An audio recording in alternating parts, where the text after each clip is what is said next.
Hey, it's me, Angela, and finally I am getting around to doing a video about the historical and cultural tidbits of Amsterdam. Man, that last day and a half flew by quick. So, day 2 of my time in Amsterdam, I had pre-booked a free walking tour, and I say free because in Europe, you do have to pay a very small, tourist fee, like a tax. But as far as the tour guide, whatever you decide to pay is the price of it. So they can range from an hour to a few hours. And this one said it was going to be about 2.5 hours. And if you go through like a booking agency, not all of that goes directly to the tour guide. So from different blogs, I had found this website that's basically free tours by foot or something like that. And it's a place where different walking tours can connect on that site, and then the tour guides that offer them. So anyway, so I did that, and highly recommend that if you are in Amsterdam, get on Guru Walk or free tours by foot and find Sergio. It is titled #1 best walking tour in Amsterdam, and that is the absolute truth. Well worth what I gave him. So I had breakfast on the fly, and I got to the walking tour, and I learned so much. So, Sergio's family, his parents, are from Italy, and they moved to Amsterdam in the 60s. So he looks Italian, he has an Italian name, but he is Netherlander. He is born in Amsterdam. And that is not an uncommon thing to happen. Amsterdam is a true melting pot, more so than New York City in the United States, because there's actually a dozen more nationalities represented. And if you look around, there are so many ties and merges and mixes. And I'm not saying that New York City isn't a melting pot, but I'm saying Amsterdam, it's legit. Okay.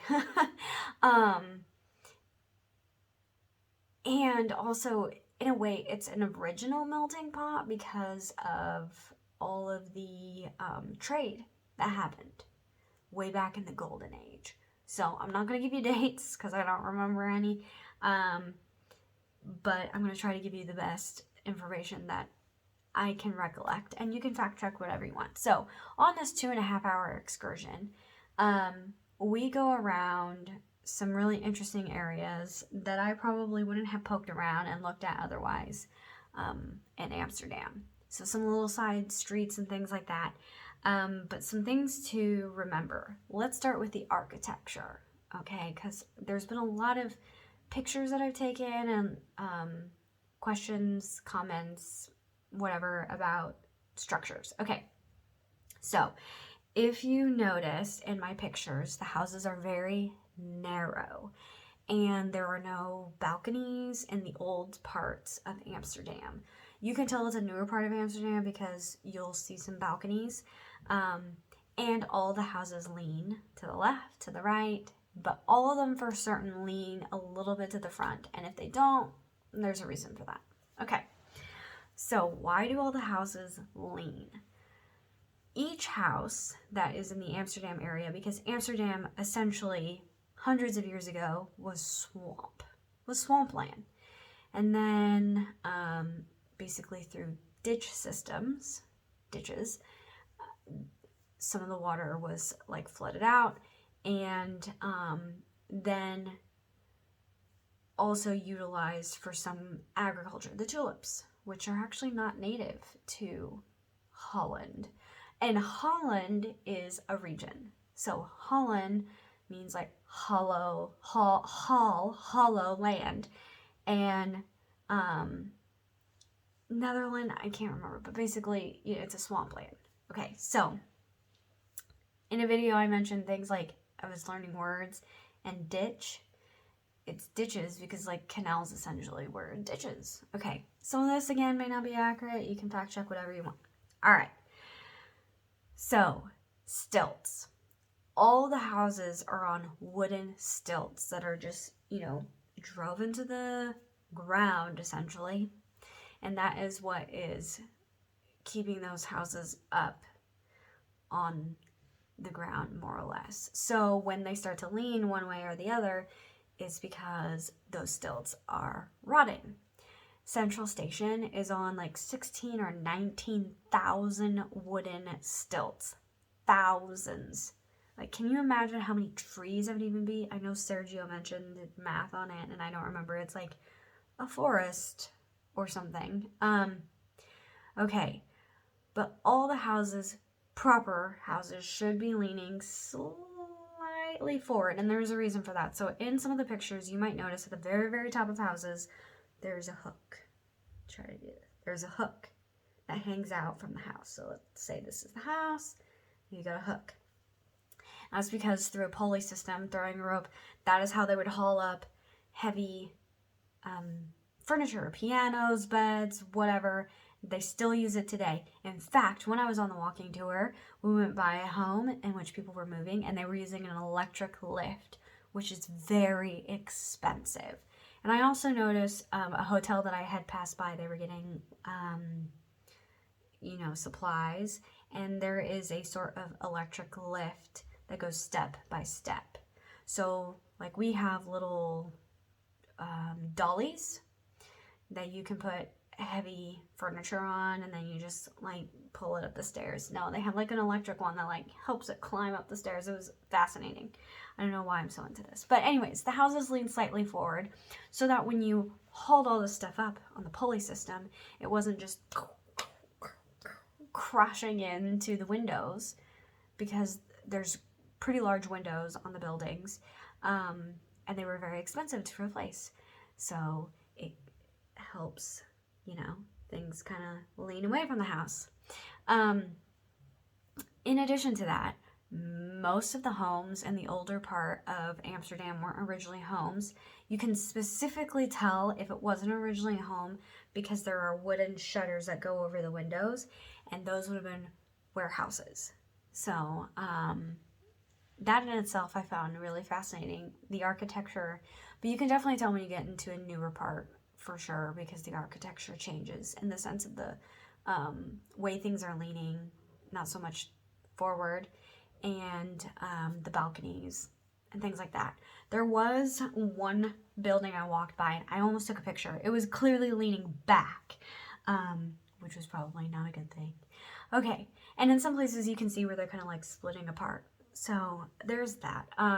The sidewalks are very narrow, like barely wide enough for two people to walk by, because you have the canal, and then on either side you have a street, and in most cases you have some kind of bike lane, plus where people are walking. And then inside the houses, the staircases are very narrow and pretty short. Not that I had a problem with that. But the space inside is actually much larger than you think it would be. So once you get into the inside the homes, they are very different than they seem on the outside.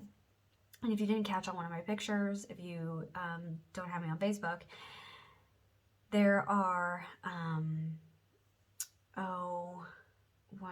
so there's this whole point about tax evasions. So when houses were being put up, the way you would get taxed was the real estate in front of your house. So like the width, that's why they're so narrow. But in some cases, the houses are a little bit wider as you go towards the back of the house. And I kept mentioning, man, there's no grass. I don't see any grass. And that's because a lot of the courtyards and everything and gardens are all in between the houses. So you have a row of houses facing one canal and a row of houses facing the other canal. And down the middle, there's like these shared spaces, or there's divisions or whatever. But that is where all the like green space is. Okay, I could probably go on forever about the architecture. But let's move on. Okay, so day one, do the walking tour. right before COVID, and it has nothing to do with COVID, there was a regulation put in place that tours could no longer happen within the red light district for fair reasons. Like, it is an actual profession, and also people actually live there that are not prostitutes. So we were on the very edge of the red light district. And Sergio is actually telling us a little bit about this church that is like dead center of the red light district and the history and so on. And a guy starts yelling at him, "This is like the 10th time that this has happened. I am turning you into the police." He's like yelling at him, and lives in that neighborhood. So I was like, okay, whatever. Later on, we were in the Jewish like district, quarter, whatever. And here are a few things that happened. One, we were standing like on a bridge of a canal, and the wind picked up and it was quite cool. So we moved and we were talking in front of this house, and the woman opens the door and wants to hear, what's being said. And she is old enough that she lived through this part of history during World War II. And like the coldest winters, that had occurred. She was like 6 or so at the time. And she even invited us to come see her house. We didn't go see her house because we had more things to look at. But basically, here's 2 more interesting things about that part of the tour and just history in itself. So Germany, the Nazis occupied Amsterdam. And Amsterdam did not put up a fight because they're like, everybody else is trying to put up a fight. Hasn't been going well. So they didn't roll over or die. They just kind of accepted what was happening. So for about a year, things were fine. But then more pressure happened. Towards the end of the war, winters were getting very, very cold. And in Amsterdam, you will be hard-pressed to find a tree that isn't young, like large. In the United States, I feel like you get a little bit out of the city, even sometimes within cities, you see very huge trees, like the trunks are very large. That's not going to happen in Amsterdam. In fact, the largest tree that I found was at the Botanical Gardens, and that is because people were starving and cold, and so they cut down every tree that they possibly could to use for firewood, and houses that were not occupied, because, other fun fact, that's not really fun, 90% of the Jews that were living in Amsterdam were deported and sent out of Amsterdam. And I'm not going to get into the 2.5 hours and all the additional tidbits, but these are just like little nuggets that I wanted to share. So 90% of them were exported, and there was an incentive that if you outed a Jewish family, you could keep their home. So the Anne Frank house, or the Anna Franca, I think is how they say it, is a huge representation of that. I did not go check it out, not because I didn't necessarily want to, but there were a lot of other things that were a little bit higher on my priority list. But that gave a lot of backstory as to why that's such a significant story. So, anyways, there is that. Maybe let's go to a little bit brighter thing here. So after my 2.5 hour walking tour, that was wonderful, we started actually at the oldest stock exchange that has ever really existed, and the Dutch. That is where the stocks originated, because of the Dutch Trading Company, or the VOC. So unlike most other European countries, the Netherlands didn't have a royal family. They were a republic first, and then they became a monarchy, and they still actually are a monarchy. So at that time, they're a republic. There is no royal money to fund the trading company, a huge fleet. So they privately bankrolled it by doing stocks into the company. And if at the peak of the VOC, it still existed today, it would be valued at 4 times what Amazon is, and bigger than like the top 20 companies combined. So that's hugely significant. And it explains why the Golden Age, although short, was hugely impactful on propelling the Netherlands and Amsterdam forward. So many other things that I could teach you if you don't know that much about Amsterdam, because I sure as hell didn't. I knew some, but not a lot. I maybe later on will do a whole other video about things that I still remember, but let's move on. Okay, so I did keep this map to try to give some perspective. If you go on Google Maps, definitely take a look at Amsterdam, because if you can't see here, here's like the main river, and Central Station would be like here. It kind of looks like an onion cut in half. You've got like these rings, right? Okay. So to give you an idea, here is Central Station right here, and then the bay. And I was staying, sorry, I should have marked this on here. And you might ask, how did I figure out where I was going to stay? Well, again, research, looking at a bunch of blogs and stuff, and kind of like what were the cool neighborhoods or neat places to stay. And I wanted for my first stop not to be in a hip place, but a kind of more residential area. So here's where not exactly where I was staying, but around this area. So this looks like a far distance, and in a way it is. Like walking, it definitely would be, but I definitely walked all the way over here a couple of times. So there is a zoo that I did not go to but wanted to. So things I went to were like here and here. I think this is, no, yep, here, like there are a lot of areas. I just like walked around for part of the day. So where we ended the tour was in front of the Royal Palace, which was open, and I probably should have went and toured, but I didn't, because I had this nifty thing. I don't know what I did with it. It's called an I Am card, or an I Amsterdam card. And if you even use public transportation and go to a museum once each day, that card is pretty worthwhile if you're doing a 3-day one. If you're doing a 1-day one, maybe not so much. But I used the heck out of the public transportation, and I think I went to 5-6 places. So I definitely got my money's worth. So the Royal Palace, this is what it used to look like.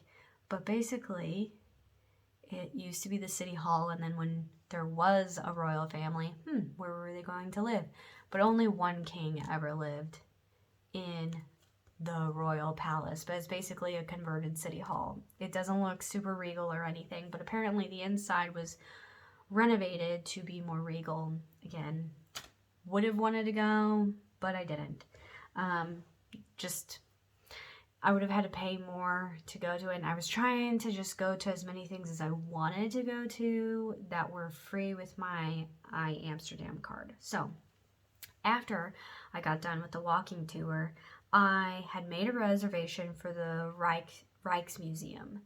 Okay, I really should have planned for half a day, because that museum is ginormous, and it has everything from little miniatures made out of all kinds of different things to ships, like miniatures and scaled, china sets, clothing, oil paintings, sculptures out of marble, out of terracotta. I mean, literally everything. And an original Rembrandt, The Night Watch. I did not take a picture of it, but I got to see it. And here's a fun tidbit. There was an artist that had basically done a copy, not like a copy, but had recreated it. And there is a section on each side that indicates that the original night watch was larger than it is today, and it is thought that they had to slice off the edges so that they could move it to a building that it used to be in, and it wouldn't have fit without doing that. But they don't know where the strips are, and it is being refreshed right now, because it does, it's like 500 years old. And I am really glad that I went to the Rijksmuseum on Thursday and not Friday, because on Friday the Vermeer exhibition was going to open up, and it was going to be super stinking crowded. In fact, it was hard enough for me to even get a reservation the day of, and the same day that I wanted to go, because the site kept going down because people were like trying to buy tickets for the next day. Highly recommend, if you don't even go anywhere else, start with that one and do a walking tour, and it's phenomenal. And by that time I had done so much walking, I was pooped. So I got some food and called it a night at my hotel room. Moving on. Okay, Friday I decided, let's sleep in, let's just get some rest. We're not in a rush, but I still wanted to go see a few things, and this is what I made it to. So, I forgot. Between the walking tour and the Rijksmuseum, I had just enough time to squeeze in Oudkerk, the old church. That's literally what it's called, smack dab in the middle of the red light district. In fact, I walked by it because I was like, where is it? Because it doesn't necessarily just stand out. Okay, so it's not huge, and I have some pictures of it posted, but this area here is like where the choir would be, and then there's like the pulpit, and like where high-end society would sit in these like little wooden seating areas, and then everybody else would stand. But in the high choir area, probably the thing that was most hilarious to me is that there are these little seats for like older choir members. So we're talking like back in the day. And under the seats are these, not sculptures, but like wooden engravings of really strange, comical, in some ways distasteful, like caricatures, like people pooping money, basically. And just, it's kind of making fun of high society, but basically the whole history to that is that under a seat wasn't a good place for like good quality art, and so the artists took it upon themselves, I guess, to give a little humor. Anyways, they weren't much of seats, to be honest. They're like very, very narrow. Okay, so this church, the stained glass windows were amazing, and the ceiling is absolutely gorgeous with all the wood. I do have some pictures posted of that. Okay, so Friday. What did I start out doing? Man, that seems like so long ago. And that was just yesterday. So I started the day out late, and I just decided to walk around. And I went to the Boathouse Museum. It's not big, but boat houses are a big thing in Amsterdam. In fact, they are incredibly expensive, and you can't just like go buy a space and have a boathouse, because they actually don't give permits for new spots anymore. And they're not technically anchored, but they are in a way hooked up to sewer and water. It's a very fragile system, and so you can't get a permit for a new spot. And there are two types of boats. There are iron ones, which they probably were barges or some kind of commercial type boat that's converted, or it's a newer build on like a floating cement slab, more or less. So the ones that are converted boats with the iron have to be serviced every so many years. I think it was like 4 to 6 years they have to be serviced because of the rusting. So they get towed out to the bay kind of area, the harbor, because they don't necessarily have a working system to get themselves over there. And they spend about a week being serviced, but people can continue to live there. And some of them are insanely modern and huge. And, you know, they just go for like a few $1,000,000. They are slightly cheaper than a home. So Amsterdam is very expensive. Just giving you full warning. I personally did not go and sit down in any restaurants. I just would kind of pick up food on the go and use Google to help me kind of navigate how expensive things were going to be. And also just taking advantage of little like grocery stores. And I think I saved myself from spending way too much otherwise. Did I spend probably a little bit more than I wanted to? Yeah. But that in itself kept me from spending like 50 euros a day versus like 60 euros for the entire time. Okay, sorry, moving on. So, houseboat wasn't very far from where I was staying. In fact, I walked, and I only used my navigation a little bit because I kind of just wanted to take advantage of walking around. Definitely will have to like post a map at some other point of specific spots. So I went and did that. And then I decided to go to the Museum Van Loon. I did not ask anybody how to say it, to be honest. And this was a real gem. This would be the next place I would highly recommend, and then maybe the houseboat. This was fabulous. So this is a very important family to like the beginnings of really just merchantism, high-end commerce, whatever. From what I gather, I did not read everything. This home is beautiful. So something I never realized is in very old homes how they hung paintings. And so part of the walls are fabric or completely wallpapered. And then there are these metal rods to hang them from, these hooks. But to keep them from looking ugly, they're actually put in a material sleeve. So the material sleeve either matches the same material on the wall or it complements it. And then there's like a beautiful bow at the top. And at first I didn't realize it. I just thought it was like kind of ribboning on the wallpaper, but it had a purpose. There were also little, like, I could tell they were doors and that there were probably rooms behind them, but it wasn't until later on that I found out that is where the toilets were in the house. So I have a picture. This is actually the coach house. This is behind the house, and then this is the garden. But I will, hopefully there's a picture here.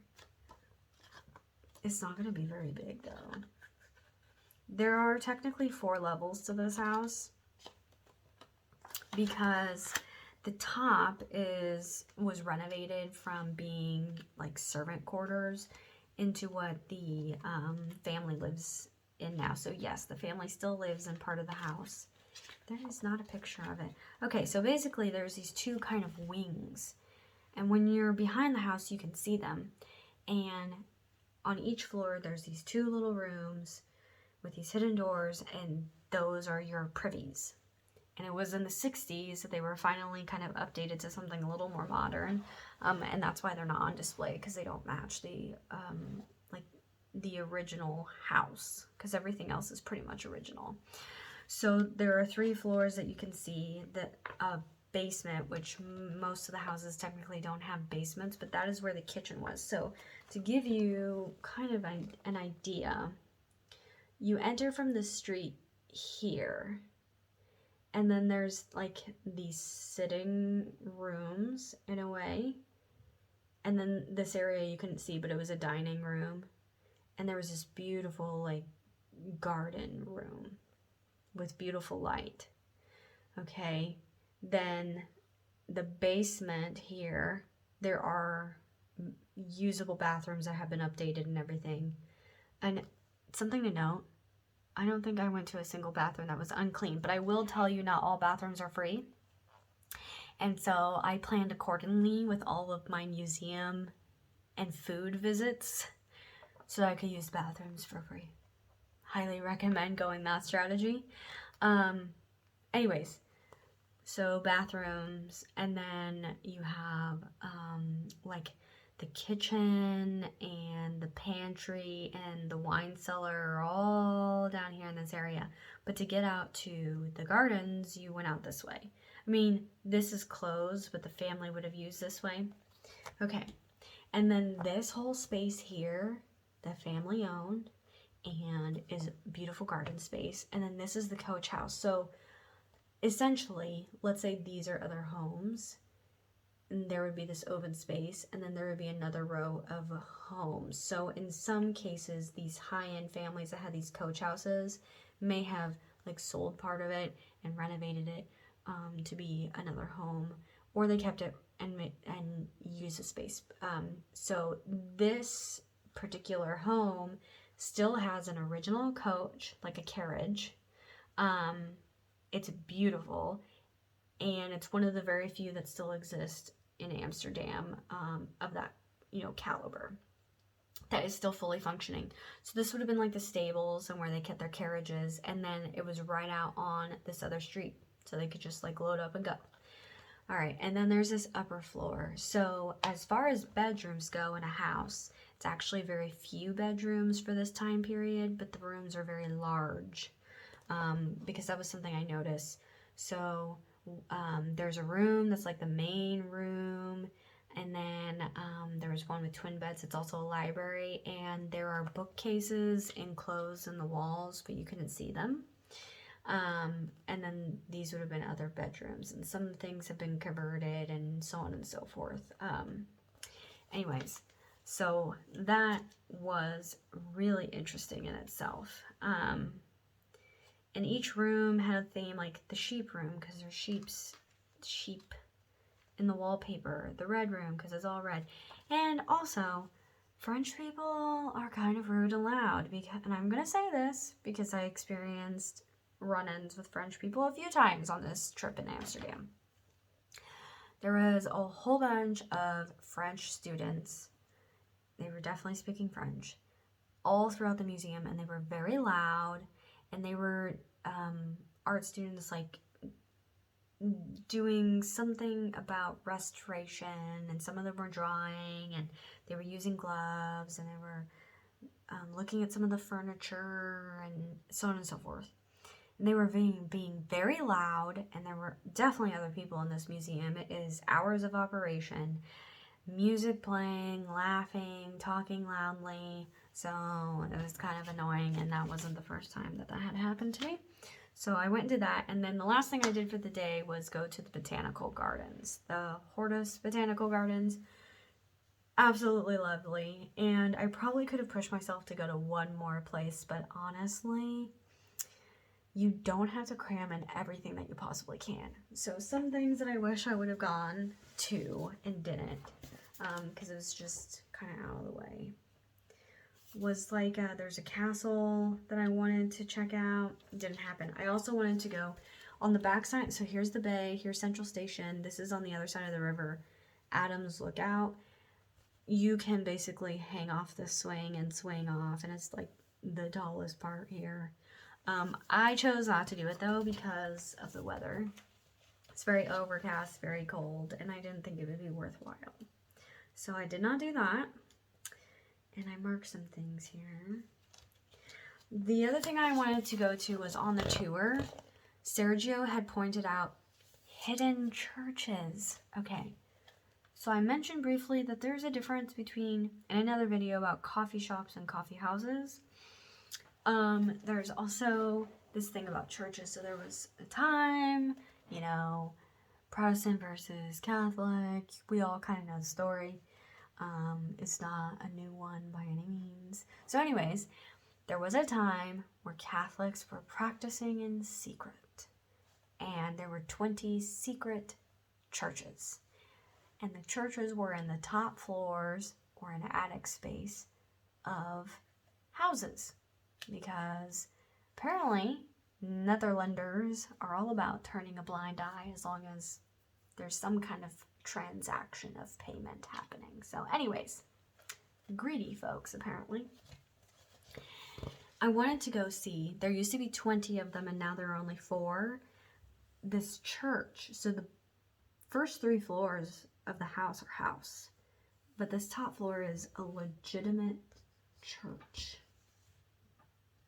Who would have thought? Like when I first flipped through this, I thought, oh, I wasn't reading it. Oh, this is a cool church. It's pink. Let's go check it out. No. It's not just a regular church. Sorry, I had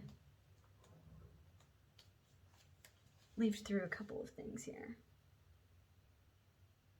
Okay, so I mentioned I wanted to go to a castle, and it was going to be a real hassle because, castle hassle. I'm like over here, and the castle's all the way over here. It was just going to be a nightmare trying to get there. I think maybe if I had one more full day, I would have definitely gone to see windmills or the castle. So I did not get to see either. Sorry, folks. But I did really enjoy everything that I did go see. And the ballet. Had never seen a ballet live. It was beautiful. I cried a little bit, and I teared up in the first few moments because I just had never experienced it live, and they were so young. They were like 17, 18, 19, 20-year-olds. And they just had these beautiful physiques and were absolutely poised, and I can't imagine the amount of work and effort and strength that went into it. And it started out with one more classical piece, and then each piece, there was a video that was presented about the choreographer, and the inspiration and kind of the storyline. And then the piece would happen with the dancers, and it was all just so beautiful, and I really, really enjoyed it. And it wasn't too long, so my first experience, some ballets can be very long. This one was like an hour and a half, and it was about 30 minutes to get there because I had to walk a little bit, get on public transit, and then get there. And then on my way back, I had McDonald's after, and I am doing a whole special episode about comparing McDonald's, okay, and every place that I go. So watch out for that. Anyways, I actually saw a couple of the dancers on the trail. I'm like, their faces look familiar. Hello, were you in the ballet tonight? Why, yes. And one of them was from Michigan. So that was kind of fun. And very enjoyable to get dressed up and go see something really artistic. I am sorry. I had some things. Maybe I didn't choose anything else. Was that all? Really? For real?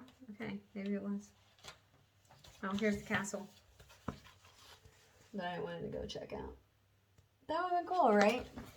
Yes. Some things just don't pan out. And that's just how it rolls. Oh, side note, because this video is getting really long. Wind turbines. Very first thing I see coming into Amsterdam by plane is that there are wind turbines in the water. And the city is very green in the sense cashless, which was really annoying, and I didn't like it. There was only one time I used cash, so the cashless thing was kind of, yeah, whatever. Bikes everywhere. In fact, there is a whole parking garage dedicated that is new to bikes. No cars, bikes. So that's why I mentioned many times, watch out for the bikes. And then when I was leaving Amsterdam to head to Germany, I couldn't, it just littering of bikes. I will say overall, Amsterdam is quite clean. There are some places where there was some trash, but overall, very clean, very well kept. But no cash. Anyways. So, that is Amsterdam in a nutshell. If you have any questions about something specific, just shoot me a message, drop a comment, and of course, please subscribe so that you can keep up to date with any other videos that get posted. And yeah, keep calm and truffle on. So I'm gonna sign off. Again, I'm sure I might have a follow-up video of things that I forgot, but that's kind of in a nutshell of everything that I did while I was in Amsterdam. You know, and somebody actually came up to me and talked to me at the ballet, and I had to say hello. I only speak English. And I will tell you, just learning how to say thank you in the language of where you're at goes a long way, because as soon as I said bedankt, people were like, oh my gosh, thank you, yeah, have a good day. Although everybody was already quite friendly. So she asked me why I chose ballet, and I said, well, I just wanted to see what kind of activities were going to happen while I was here, and this ballet came up. And I decided, why not? Because I've always wanted to see one live, why not do it? And she's like, but why not go see one that was going to be at like the main National Opera House that is like in the heart of Amsterdam, which I could have done, but I wanted to see something more contemporary, and I'm really glad I did. So what I can say to you is, when you're trying to put together some kind of trip, just maybe look for something oddball, off the wall kind of thing like that, like a ballet that maybe you wouldn't do, or an opera, or a concert, or whatever it might be. So, finally, sorry, signing off. I hope you got something out of this. It ran way long, but this is like the meat of it. So, all right. Thank you. Bedankt. Danke. Have a good one.